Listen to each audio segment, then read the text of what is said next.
I like to coin myself as a Jacqueline of all trades, mistress of the deep. First off, I would start addressing the Toronto industry as what it is. You will have to leave Toronto if you want to get work. There are so many people who will tell you it's hard, it's difficult, maybe you should think of something else. And to be a group of 5 Canadians taking over, being like, hey, like, we are talented. I got hit by a car. I was still fortunate enough to jump into like different aspects of artistry. I was tenacious. This is one of those things that I'm like, oh, I'm risking saying this on camera. Like, I have an agent horror stories. I trusted this person. I trusted this agent. It was unreal. That is a fucked up thing of our industry. Make it make sense. I think that was the hardest like hurdle to jump over. Yeah. You are special, you are significant.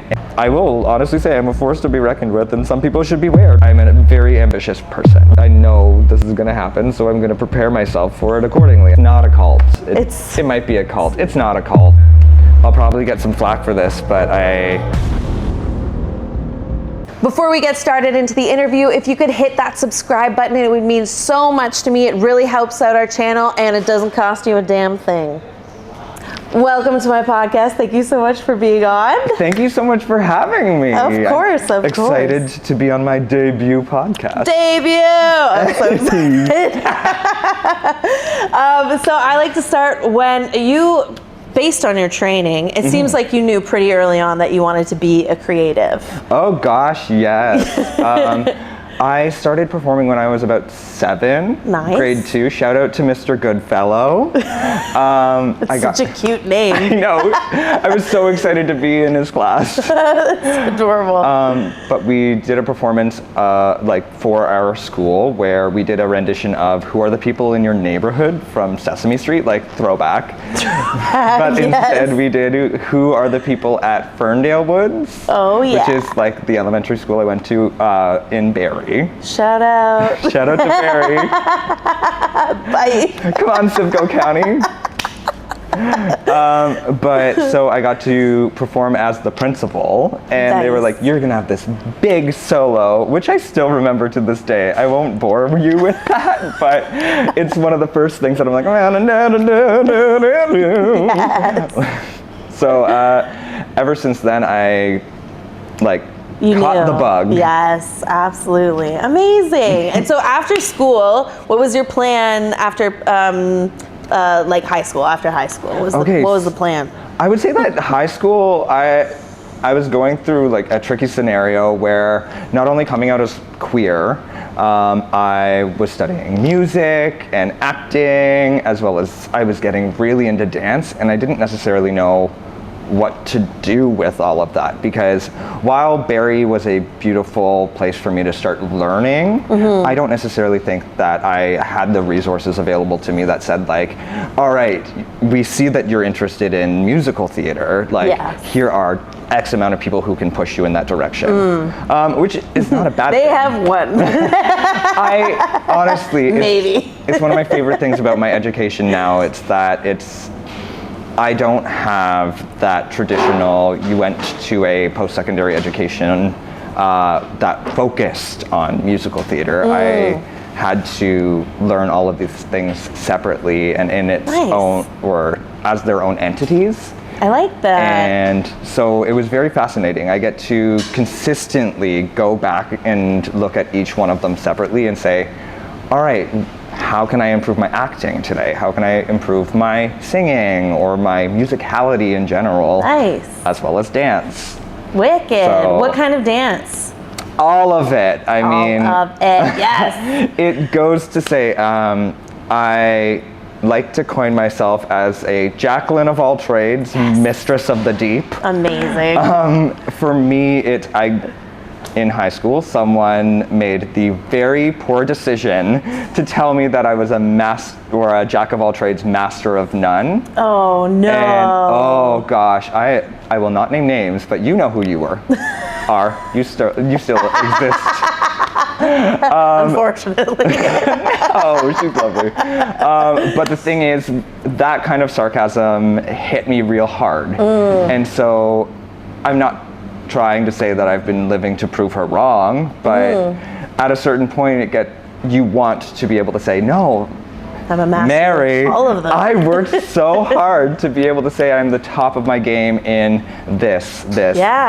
And so I can sit here with you and proudly say that throughout my career, throughout my journey, I can be a master of so many different things. 100%. I love that. Just turn it around. Exactly. I love it. Do you have a favorite genre of dance? Oh gosh, I think that modern is probably one of my more favorites. Nice. I think I discovered it more recently. Okay. I went to George Brown as part of their dance program. Okay. It's a partnership alongside Badlyyyyy, where it is very traditional in terms of their ballet jazz, but they throw in modern as a way to help balance the ballet side of it. And so in my first year,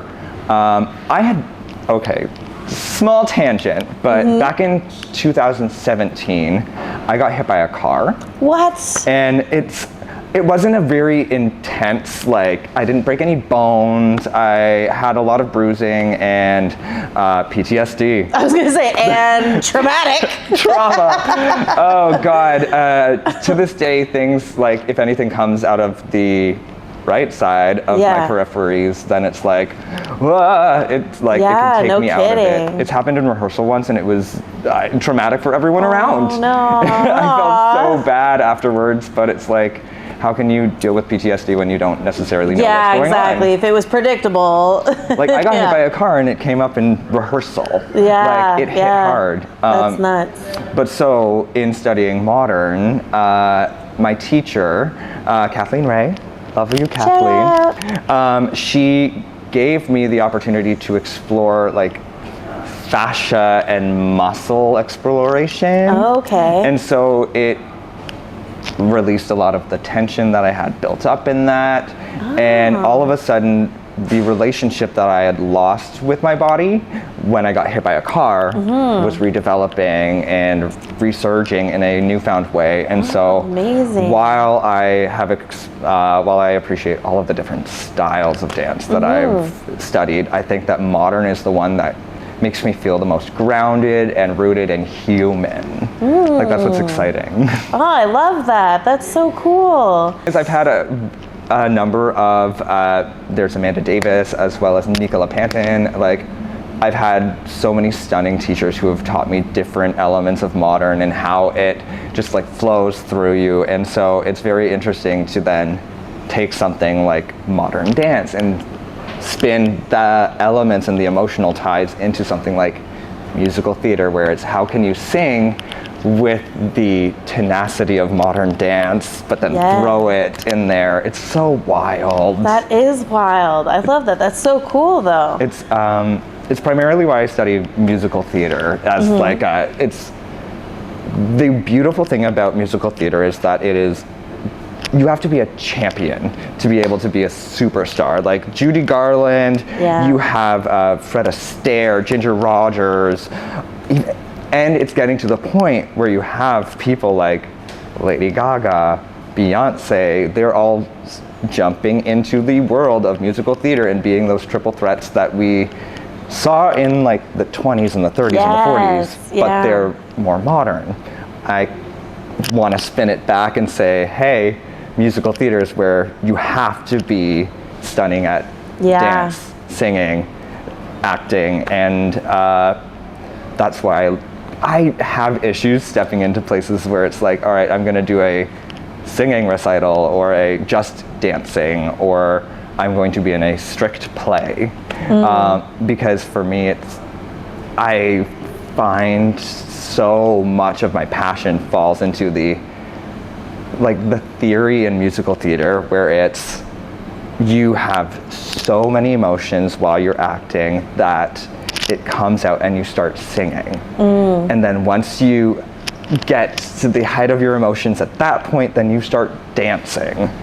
And so while I grew up with like Joseph and the Amazing Technicolor Dreamcoat, people being like, no, this is musical theater. Yes, yeah. Like, as we progress, as we grow older as an industry, as a art form, we get to build our own pathways and say, yeah, what if you start leaning into the humanity of musical theater? What if music is the way that people express themselves versus entertain you? Right, right. It's all the same thing. Like, we are all looking to entertain as well as tell stories. Right, right. And so for me, it's very exciting to do that through musical theater. And I will say, like, not to ramble or anything. No, ramble away. That's what the podcast is for. One of my favorite things is that I firmly believe musical theater is way cooler than people give it credit for. Everyone goes to musical theater. When you look at these major artists that are coming out of like mainstream media, a lot of them have thrown themselves into musical theater some way or another. Yeah. Like Jay-Z was at the Tonys this year alongside Alicia Keys, and Lady Gaga is apparently putting together one. I don't know. That's one of those things. Someone sent me an Instagram story yesterday, and I was like, what? Like, throw down. I can't even, like, I mean, I was posting on Twitter a long time ago that if Lady Gaga was ever building a musical of that kind, that she should be contacting me. Well, Lady Gaga, if you're watching. Please. So you trained in New York as well? Did I see that correctly? Like, okay, yes. It's a brief little stint. Nice. I spent a couple weeks in New York in 2015 and 2016. Fun. Doing a masterclass workshop style alongside Broadway professionals. Amazing. How was that? Unreal. Yeah. I'm not someone who travels a lot, and throughout my career I always said that there will always be financial struggles and people around you will be traveling, but if you work hard enough, you will be able to travel by working. Yes. You will get these opportunities that take you to places that say, you're here. Yeah, 100%. And, like, it meant so much more to me. So to be able to go to New York for the first time, to be studying in a Broadway workshop. Yeah, that's alongside, and some of my best friends were there. And like my best friend, he's still my best friend. We talk all the time. To be able to have that experience with him and be like, love New York. Had such a fun time, and I was really focused. I didn't have time to like explore the nightlife or anything like that, but to be able to be like, oh, this is what it means. This is what, as a Canadian, we don't necessarily get that opportunity a lot. So to stand there amongst all of these Americans in this workshop and to be a group of 5 Canadians taking over, being like, hey, like, we are talented. We're just up north. Right. It was unreal. That's amazing. What was your biggest takeaway from that class? That I could do it. Yeah. I think that was the hardest, like, hurdle to jump over.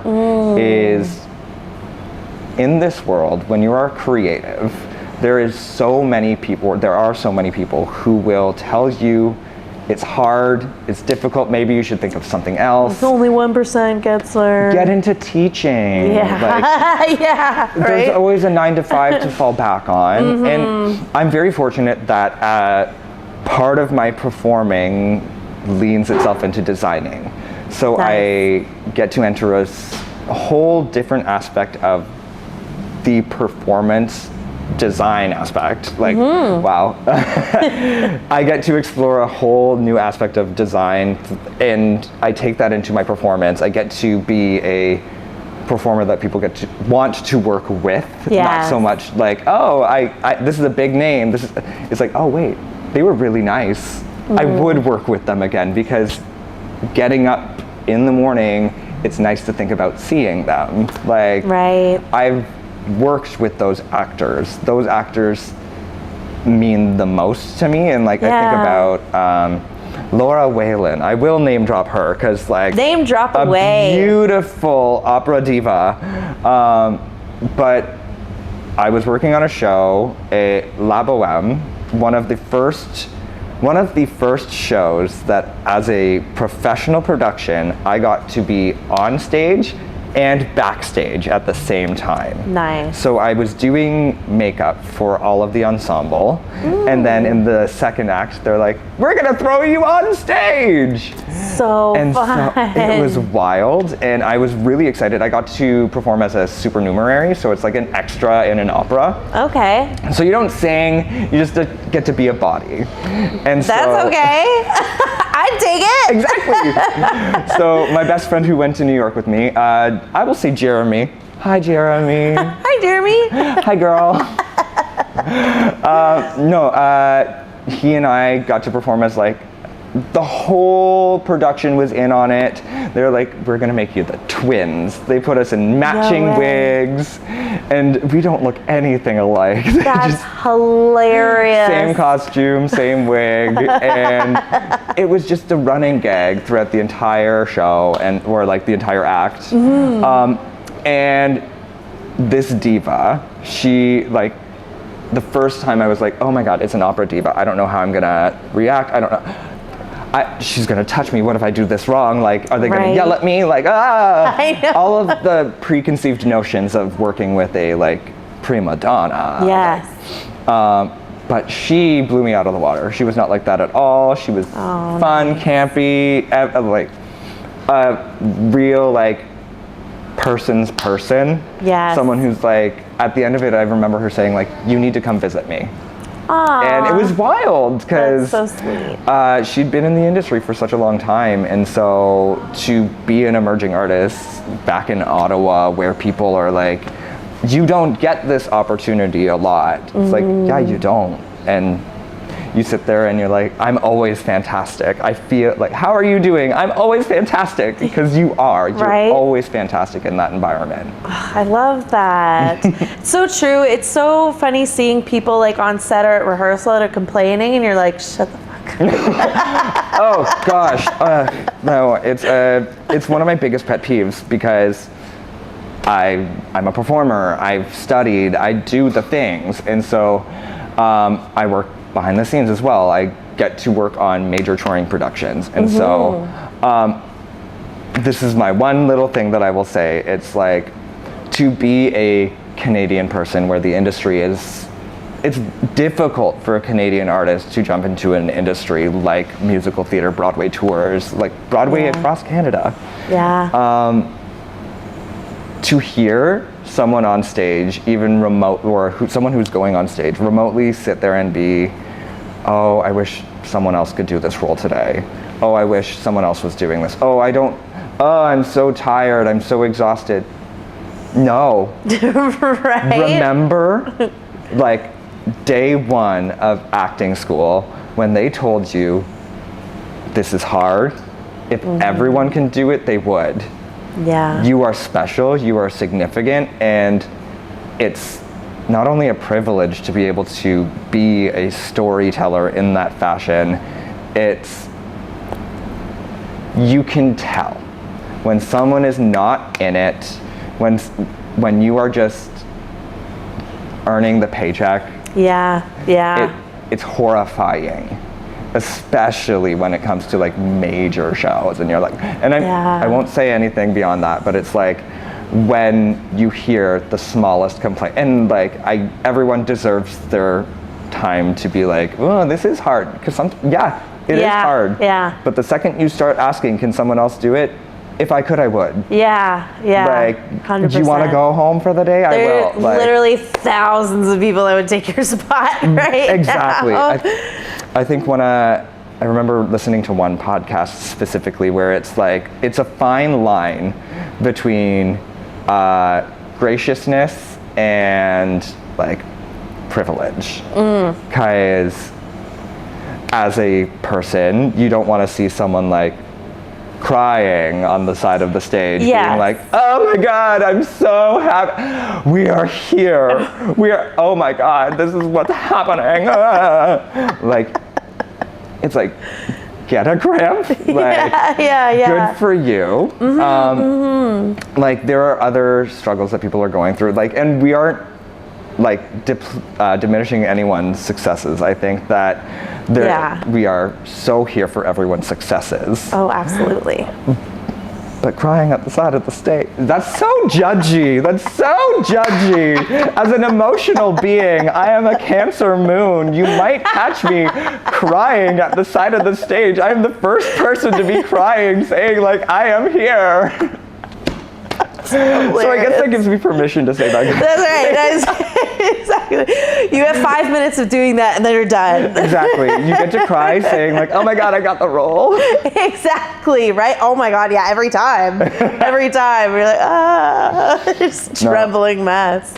I'm very lucky, like, to have been in those scenarios where it's like, I am here. To be able to perform in any capacity,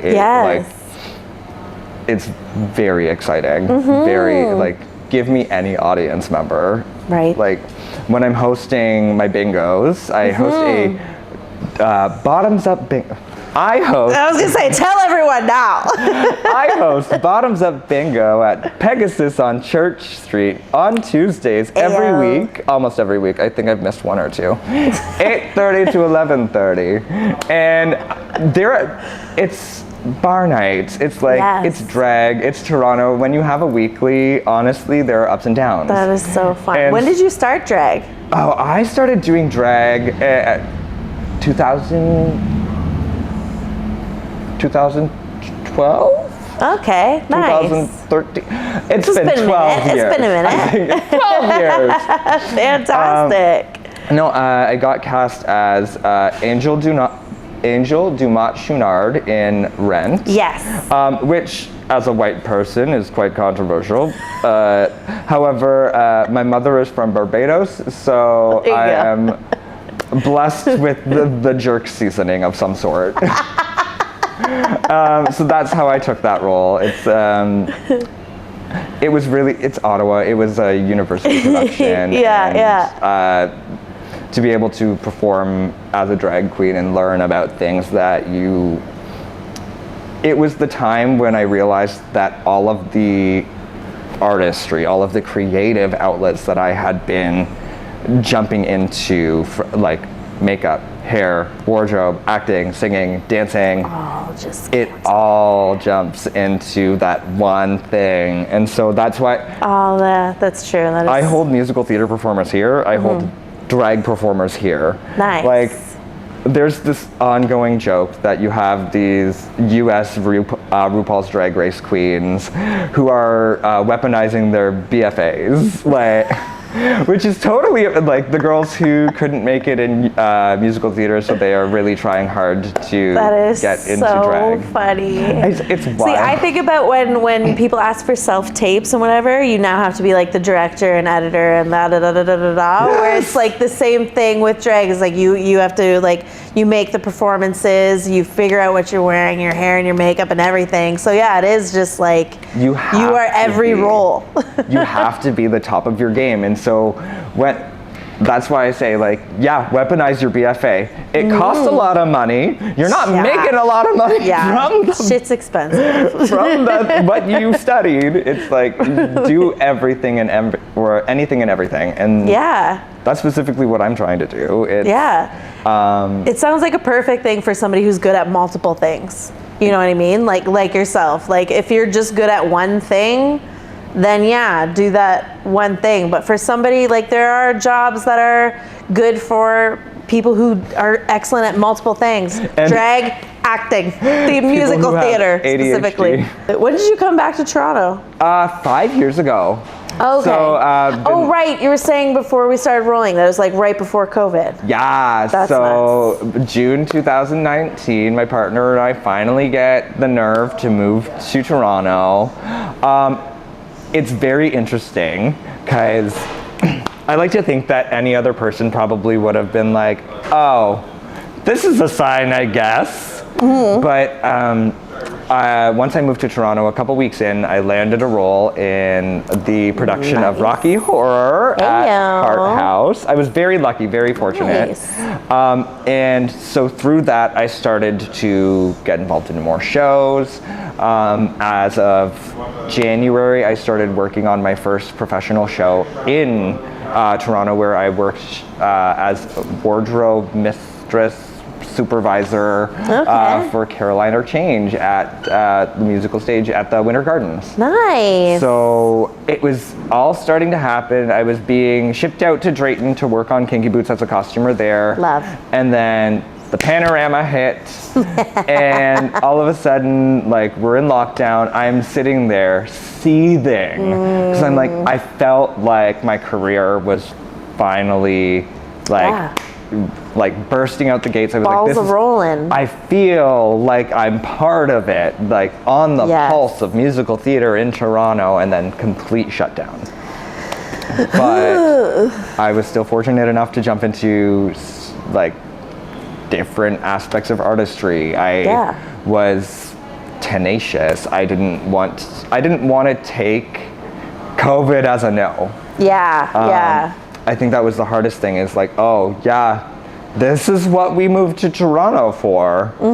And like, it was a consistent struggle, like trying to get back into theater, where even if people were doing a full month run of shows, one COVID case could get us knocked out for a week. Yes. And it's like, that's our livelihood. That's the source of our income. Yeah. And so, are you union? no. Oh, okay. Well, so behind the scenes I'm union. On stage I'm not. Oh, okay. Gotcha. Local 471. Yeah, I was gonna say, I was like, me neither. So no worries. No. I love IATSE. I love my International Alliance of Theatrical Stage Employees. Yes. They take really good care of me.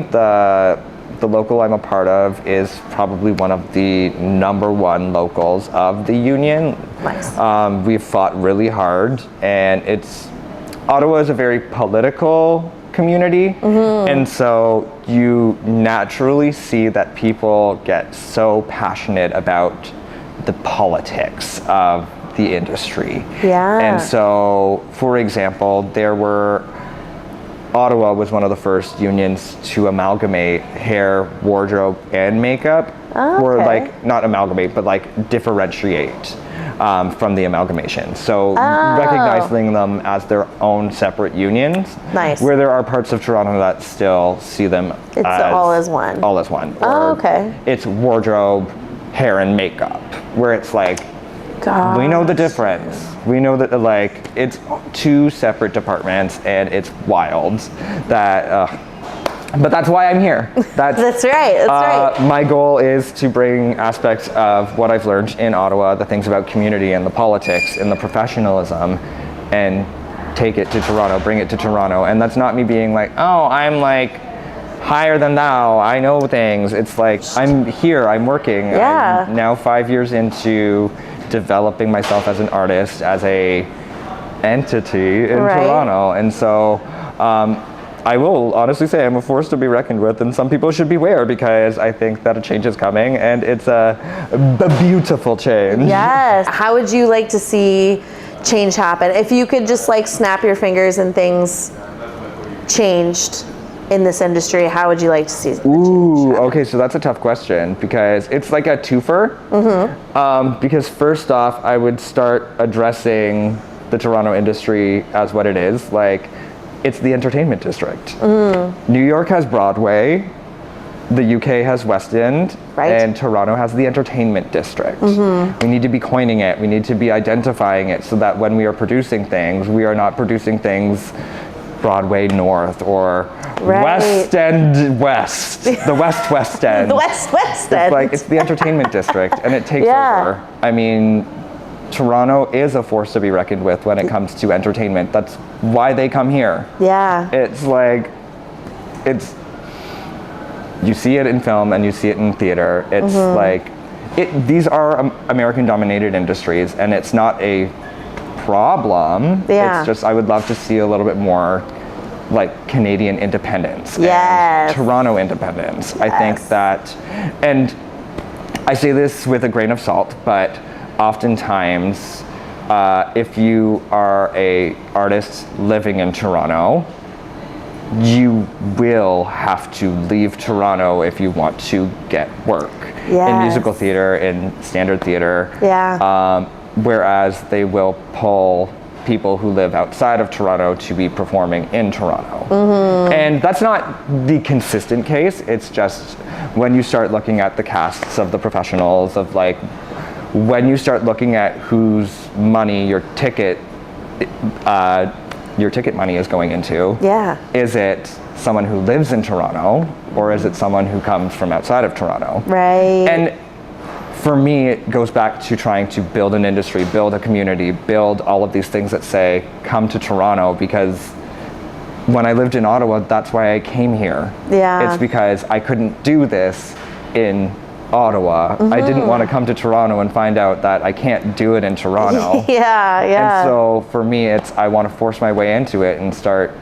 My partner and I actually are working towards developing our own company. Nice. Name to be announced at a later date. Ooh, stay tuned. But we have plans. The idea for me is specifically to provide job opportunities in the arts for Torontonians in Toronto. Yes. Like, people shouldn't have to go to Halifax, to Newfoundland, to Winnipeg, to all of these different places. We should be able to build lives in Toronto, much like the people of New York or London. Yeah. Like, I don't want to sound whiny, but it's like, it's not fair. Like, it's not fair. Yeah. I should be able, like, you go to school in the city that you want to work in. Yep. I went to school here, so now let me work. And I'm working. Right. But as a performer, I'm dressing other performers that, it's wild. And I don't like to sound petty. No, but you're right. Like, that is, like, Toronto has that where the casting is outside, but like the production will happen here, but all the main casting for the big roles will happen from the States. And they'll just put their stuff here. Like, for lack of better words, and this is not it, like, this is one of those things that I'm like, oh, I'm risking saying this on camera. We can edit it out if you want it later. It's whatever. Honestly, it's how I firm believe. It's like, I grew up in Barrie, which is an hour north of Toronto. And I used to joke around being like, I live in Barrie, it's the GTAA. And the amount of people who would look at me and say, Barrie isn't the GTA. It's not close enough. Barrie is not the GTA. You are not Toronto. You are not Toronto. Yeah. But then the awards, like the Dora Awards for Toronto, like these, like, Toronto awards. Yeah.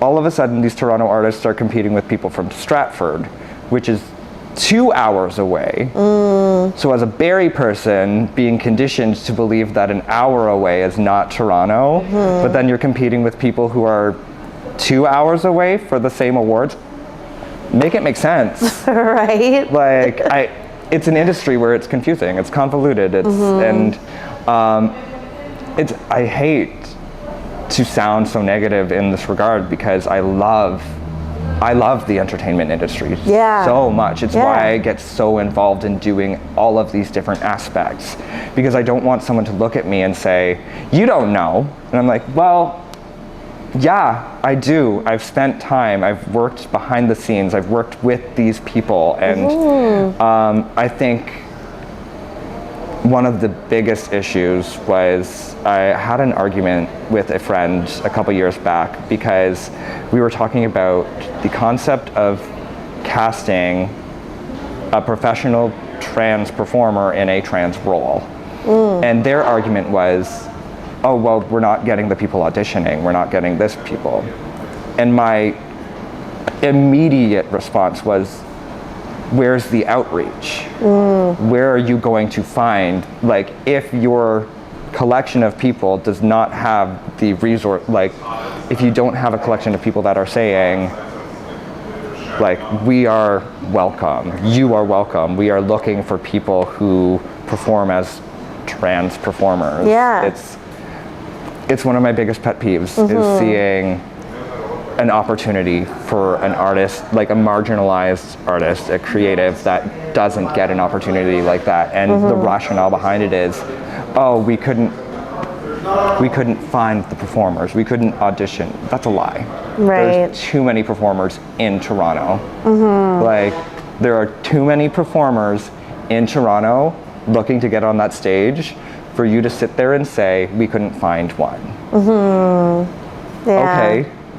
I'm looking for a job. Do you want me to take yours? Because I can find them. I can find them. Right? Like, Yeah. it's sad. It's really sad because it's like, that's kind of what you get faced with all Well, the time. especially if they're only looking in the union, you know, and it's like, well, you haven't, the union is this amount of this many people, right? And how do I get in without an agent? Right. And I've had I have an agent horror story. So I remember having an agent sending me out as a Mediterranean Holocaust survivor. Oh my God. Looking like this. And I'm like, I trusted this person. Yeah. I trusted this agent, brought me from Ottawa, Toronto, like one of the first times, because I went back and forth a bit, because trauma. It's great. But I struggled real hard with trying to think about getting an agent again. I still do, because I've heard people say it doesn't help, doesn't hurt, but from my experience, I didn't have a great one. Yeah. And so it's terrifying, because it's like, oh, you want to be in the union, well, you need an agent. But when I had an agent, that didn't get me in the union. Right. Like, I didn't have I wasn't being sent for things. I remember I specifically was told we couldn't get you in for an audition, so maybe you should crash. And it's like, okay, that's cool, but and This is a small agency or big agency? a smaller agency. Okay. It was very surprising. I got dropped shortly after I got hit by a car. So Jesus. that was wild. Go back in my history. Go do the deep diving. I'm sure you'll find out who they are. I was gonna say, I'd ask, but I don't want to make you say anything. No, I think I think that there are things that if you want to know, you do the research. Yeah, for sure. I'm not shy about it, because I mean, why should I be shy about someone who dropped me when I got hit by a car? Yeah, that's absurd. When I couldn't go to auditions because I couldn't walk properly? Yeah. Sorry. Yeah, that's nuts. No, and just a little shameless about it too, because I think we condition people to stay silent. Yeah, it's really hard to talk the real shit when you're gonna get penalized for calling someone out on their bullshit. Exactly that. You know, it's like, okay, but you're in the wrong, and I'm calling you out on being wrong, but I'm not gonna work now because I said what you were doing wrong out loud, and now people know. Yeah, because that is a fucked up thing of our industry. And also, I think there's significant ageism. I fuck around with my name a lot, so much so, because it is a constant struggle to find someone who is not making a condescending remark, after the question, "How old are you?" "Oh, but how old are you?" I've had that when I started working in the backstage union. I had a lot of 50, 60, 70-year-old mentors, and I was 21. I was always looked down on, but I used that to my advantage. I learned a lot. I studied. I got to know everything that they knew. So meanwhile, now I am 16, 17, 18 years into my career now, and people still think that I'm 3, 4. And I'm like, you don't know, because you don't know how old I am. You don't know when I started working. My first professional gig was when I was 15, 16, and it was doing lights for a professional tour of Joseph in the Amazing Technicolor Dreamcoat. Nice. So it's the reality of, I love playing the game, and so if I can, for the smallest sense, tell that you're gonna be like that person, that condescending person who's going to hear you say an age, you're either too young, you're too old. I'm too young for backstage, but I'm too old to do drag, apparently. Like, really already? What apparently. Do you mean? I don't know. It's the idea. People just want to put limits on you. Exactly. Everyone just wants to limit you, and so I take that away. It's why I love fucking with my age. It drives people insane. Like, you can clock a narcissist when you don't tell them your age. They get wild, infuriated. It is so funny. It is so entertaining. Oh God, I love the human condition, and so it's like, that's mine. That's my information. You can't take that from me, regardless of how hard you tried. You could go find my medical records. You could ask for my ID. You could do this. You could talk to someone else. Like, but I'm still gonna lie. And then you want to tell, like, you want to come up to me and be like, oh yeah, like, I found out your age. How? Who told you that? Are you sure they're not in on it? Like, when it comes to my age, I like girl boss gatekeep and gaslight girl boss. Yeah. It's like, God, the secret of aging is just don't tell them your age. Especially in this industry, like as a performer, you give a range anyway. You're like, I can portray this to this. It's like, how many times does Cher turn 65? Like, I turned 25 3 times. 3 times. It works so well, especially hilarious. if people aren't in your life. Right? Yeah, and oftentimes it really doesn't matter. I feel like too much of my career has been like, you don't matter. It's Right. like, well, no. I'm a musical theater person, and we're really cool because if you look down in the history of every single artist, a lot of them went to musical theater. Yeah. You look at drag performers who are weaponizing their BFAs, and they are doing the things that a lot of other queens can't. Yeah. And I work backstage because I have a backbone to fight in this industry, and I want to be someone who people want to work with. Yeah. Because I'm trying, like, I want to create jobs. I want to create an industry and a community that people want to be a part of, not Yes.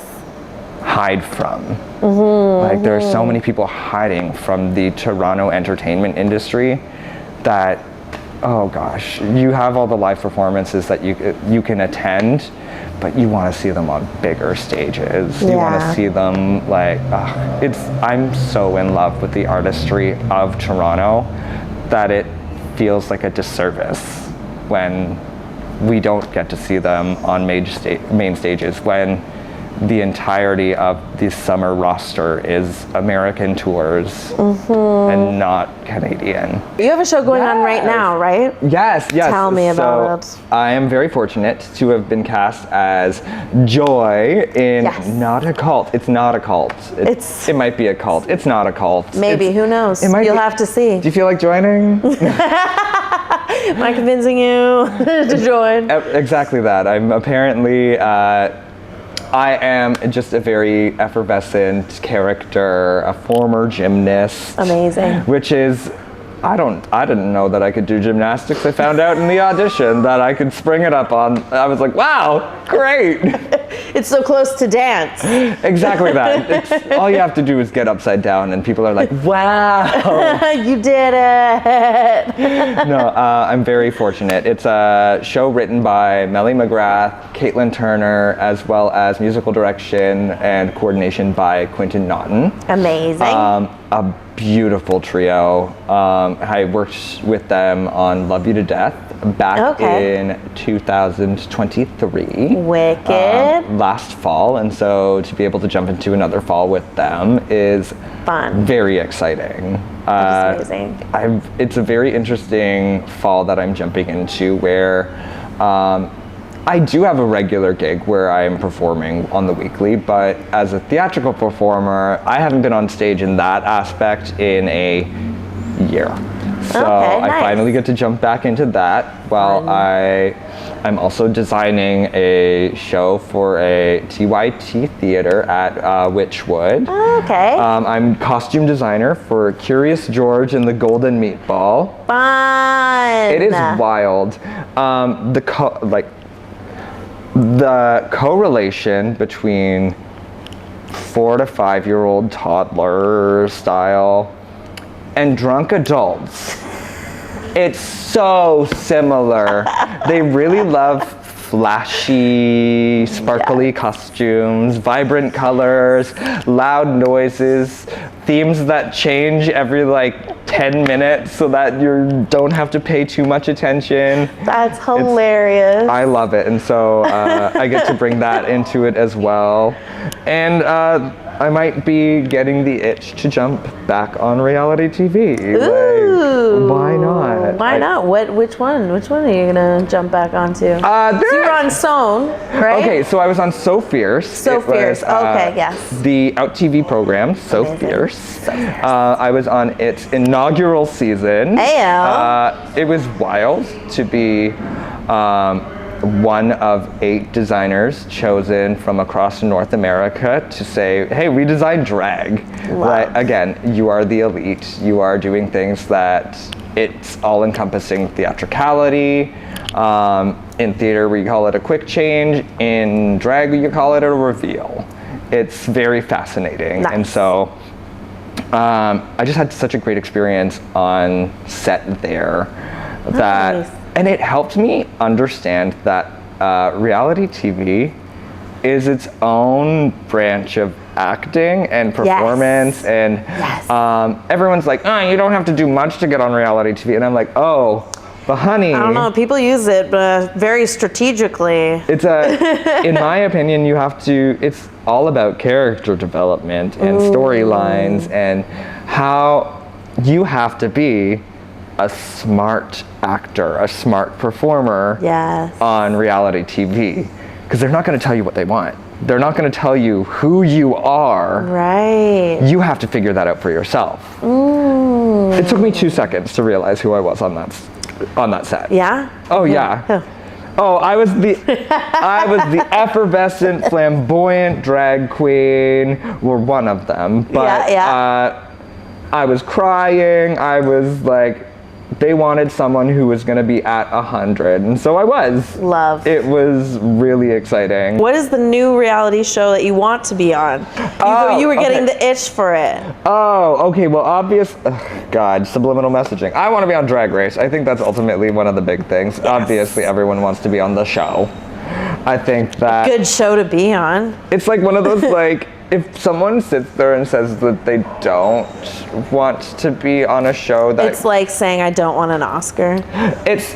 You like, don't... You do, though. You don't want the platform that allows you the opportunity to... do whatever you want to do. I mean, the US girlies have it the best because 100%. You get on the show and before you're even on, like, before you even step foot in that workroom on screen, you are booked and blessed. And I think it's a little bit different here in Canada, but they still try to make the most of it. And I think that Canadian drag is excellent. It's really interesting seeing how incredible drag queens that have come out of Canada's Drag Race are setting Canadian drag up to be the forefront of like fashion and concepts and designs. Like to see queens like Isis Couture or Suki Doll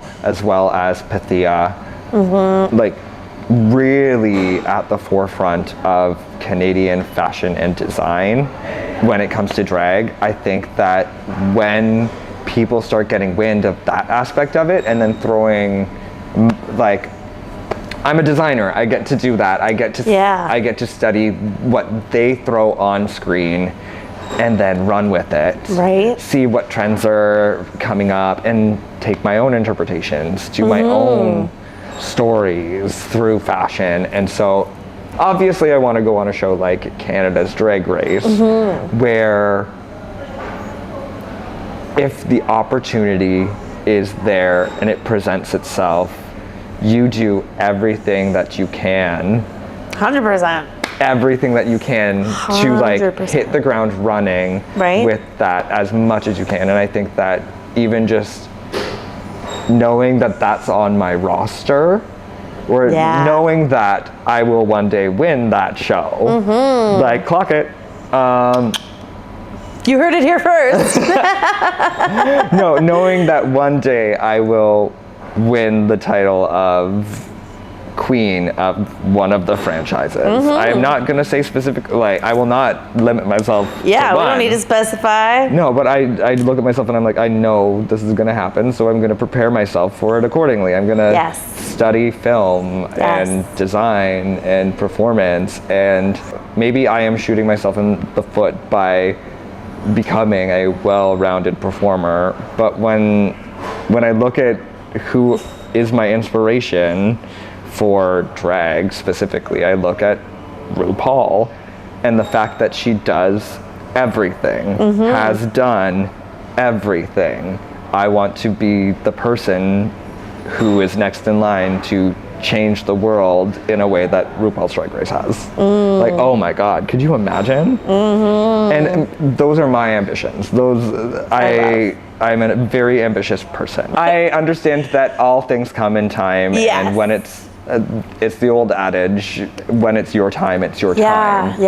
I'm patient, I work hard. That's and good for you. I am so not patient. In this area of my life, God, making me wait for an elevator though, oh. That's true. That's I become fair. a solid man. Walking behind a slow person. Ooh, I am consistently 10 miles per hour while they are 7, and I am like, get out of my way, please and thank you. Hilarious. Honestly, it's so difficult to. It was a difficult realization to come to that I wasn't going to be famous at 18. Yeah. But I think it took me a very long time to realize that it wasn't about fame. It's about a platform. And it's about having the authority to have your voice heard. As a gender fluid person, pronouns he, she, they. We love that. Preferably she or they. We like she or they. Every time someone says he, I'm like, whoa, whoa, whoa. Who are you talking to? Like, what? Have you met her? No, it's ever since I like really came into my gender fluidity, I realized that there's so much more to what I'm doing. It doesn't feel like the weight of the world is on my shoulders. I don't feel like, oh my God, I need to be the first. But like, to sit there and feel like I am the first in a world where it's like, what? I was George Brown's premier non-binary point dancer while I was there in 2021. And I remember specifically having one of my teachers be like, what? This is a big deal? And I was like, I guess not. Not for you. It was wild to have someone react like that, especially at something that was a huge accomplishment. I was like, interesting. Okay. To some of us. LOL. Clock that. No, but it was like, there are other things that are important when it comes to a platform like Drag Race or Canada's Drag Race, or even just being on stage in general. Yeah. Being on television was huge for me. To be able to be on the news alone and talk about being a non-binary, gender fluid dancer. People reacted to that. People talked to me, had reached out on Facebook saying it's wonderful to see how the traditional side of dance and artistry is being taken away. Not like taken away, so to speak. It's just like being looked at in a different light, because I am nothing if not the opposite of what I'm supposed to be all of the time. Yeah. You wanted me to be masculine and I started being feminine. People expected me to be feminine and all of a sudden I'm using power tools. I love the dichotomy of gender and masculinity and the spectrum of femininity and everything that comes with the conversation of that. And I live and work in a world where I feel like I am new, like to a lot of these people, a lot of these production companies, they're not used to seeing non-binary folk on stage in a way that says they can be non-binary. And I'll probably get some flack for this, but I used to really love the show and Juliet for the purposes of like the music, everything that goes on. But when you break down the full like script analysis of the non-binary character, the verbiage, the language that they throw into it, the character sings, "I'm not a girl, not yet a woman," named May, which is traditionally like a feminine name, and falls in love with someone who competing with a girl, like for that romance, so to speak, and then all of a sudden the only way for this non-binary character to get the romance is to become a boy. Like they turn him in, or they turn this character into like the boys are back. God. And it's like, what? Like, what are you trying to tell us? And it's interesting when you see an entire crowd of people say like, oh my goodness, like this is non-binary representation, things like that. Right. But when that's the only thing that you have, the only representation, and you are someone like me who has been analyzing scripts and studies like Chekhovian style, Shakespeare, Moliere, all of these names that it's like, I had to dig. I had to go tooth and nail through scripts. Why are you saying this way? Did you ever say that before this? Like all of these different things that you look at a show like that and you're like, what? Like nobody thought that talking about a non-binary person in this conversation in a show that has all of these different songs in it, the two major songs that this character singing is about not being a boy, or not being a girl, not yet a woman, or going into Backstreet Boys, I need to be one of the boys. It's like, that's not what it's about. It's about being someone who embraces all different aspects of gender without putting a label on it. I am not a girl or a boy. I am an entity. I am an alien. I am all of these different things that when I think about growing up in Barrie, I played with Barbies and I got flack for it, but if you had looked at me, I was a boy playing with Barbies. But that's a traditional standard. That's like, oh, gender norms, gender to me is a construct. And it goes back to that picture of, this is the 5-year-old version of me playing with Barbies in a world where other people weren't, other boys weren't. And we still don't get to see that a lot. I think one of my biggest issues is that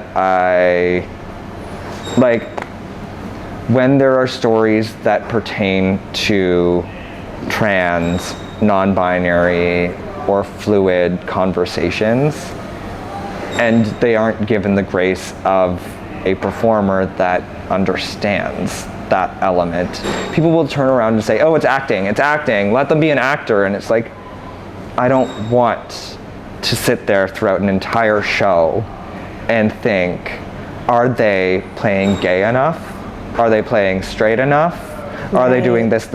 Like, The problem is that there aren't enough roles for people, like, there aren't enough stories being told about our community, which is very lovely working with Small But Mighty, Caitlin, Melly. They step into a world of queerness.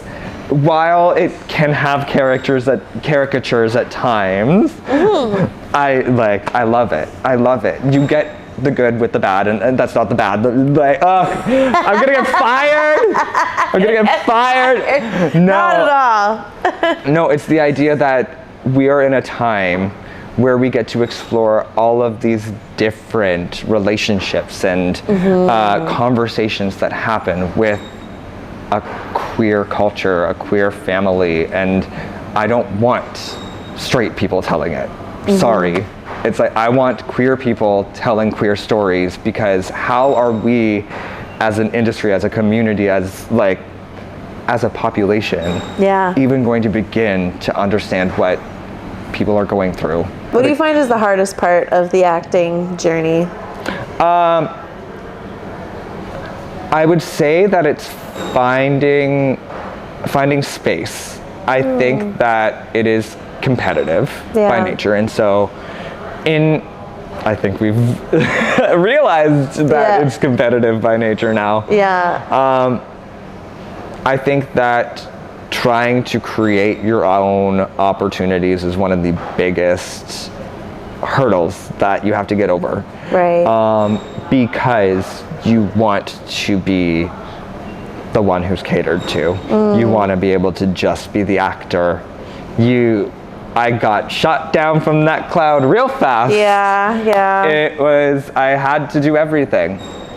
Like, the hoops that I have had to jump through just because people have known me before I would be auditioning, so they think I'm too gay. That was one of the biggest reasons I moved from Ottawa. Imagine being thrown into the ensemble because you're too talented. Like, oh, you can dance, so we need you to be on the ensemble. So, like, let's let this person who has no rhythm, can't sing, can barely act, he's gonna take the lead because he's straight. Barf. That's the shit that I would deal with. And so that's why I moved to Toronto, because at least here, you're surrounded by queer people, so it's a little bit nicer. When the straight person gets the role, you're like, okay, at least these queerbies are also in the same boat. Like, it's whatever. But that's why I want to take over. It's because we're at a point in mainstream media where we're realizing the second that you let queer people take over and let queer people do the thing, leaps and bounds. One of my biggest things that I've noted is when you recognize something like RuPaul's Drag Race, you watch the seasons, like they're on season 16 now. However, it is a microcosm of conversations that we have within the community with direct action. I know that there are certain elements that we have not tackled in Drag Race. Everyone is talking about how we want drag kings on Drag Race. We will never understand why they haven't done it yet. However, that has been part of the conversation. You hear things about, we don't like the way this person speaks. It changes. Trans contestants were not allowed to compete. And then the world got wind of it and got angry, and then it changed. Trans people are some of the top winners. It is so incredible to see something like RuPaul's Drag Race, where in 16 seasons, you have seen so much change happen. Astronomical takeover. Like, from girls doing drag in a crop top and jeans to things that belong in the Louvre. Like, it is insane. Love it. So that needs to happen everywhere else. You can't look at something like RuPaul's Drag Race, see how queer and lesbian artists are the top names in mainstream media right now, like, you can't see that and say, these people don't deserve their time and their flowers. Right. Because the things that come out of them is incredible when we're given the opportunity. Like, 100%. what happened in the 90s, we saw a lot of queer people taking away from our community. So what we need now is just an overflow of queerness that says we can take our world, our entertainment industry, everything to the next level. So one last question before we head out. What is a piece of advice that you would give your younger self? Ooh. I think one of the number one things that I would tell myself is to be kinder, but work harder. Like, there is a world where everything makes sense and it's all worth it. Yes. And every day you learn that it's not it doesn't cap. It's not like all of a sudden this happened and I am all of a sudden the most amazing thing. It is the journey. It is the things that you learn along the way, the people that you meet. And don't you, for 1 second, regret a second of it. Because there are so many people in this world that would take back something that has happened, and rightfully so. But you will come to learn that the situations that you go through, the terrible teachers that you've had, the times that you vomited on yourself in the bar, the endless nights of walking home alone, like, it all makes sense. It all is worth it, because the times where you get to celebrate the joy and the people around you, the process, the moments that people averagely don't get. And you'll work with Cher. You'll work with Cher one day, so it's gonna be worth it. You'll ride that train for years. You will say, oh my God, I've worked with Cher for so long. So it's like, if I could tell you that at 5 years old and you could ride that train, everyone will hate you. That's hilarious. Well, thank you so much for being on my podcast today. I thoroughly enjoyed this conversation and so happy that you reached out to be on your first podcast. Thank you so much for popping my chair. Oh, anytime. It's been fantastic. Absolutely. And watch your legs later. This has been so fun. I might take them and then come back and be the next host. I want to be creative full time. Yes, absolutely. That's the goal here. Love it so much. Well, thank you. Go see Not a Cult happening November 6th to 10th. We determined. Yeah. 4th, 6th to 10th. 6th to 10th. 6th to 10th. 6 to 10. I'm in tech. The link is below to go see Not a Cult. It's going to be fabulous. And maybe you'll join. Alrighty, thank you so much for watching. If you liked it, hit the like button and subscribe. It costs you nothing. That button. You could tip me. It could cost you something. I could add my Venmo. We accept tip. Venmo is below. Thank you so much, and we'll see you in the next interview.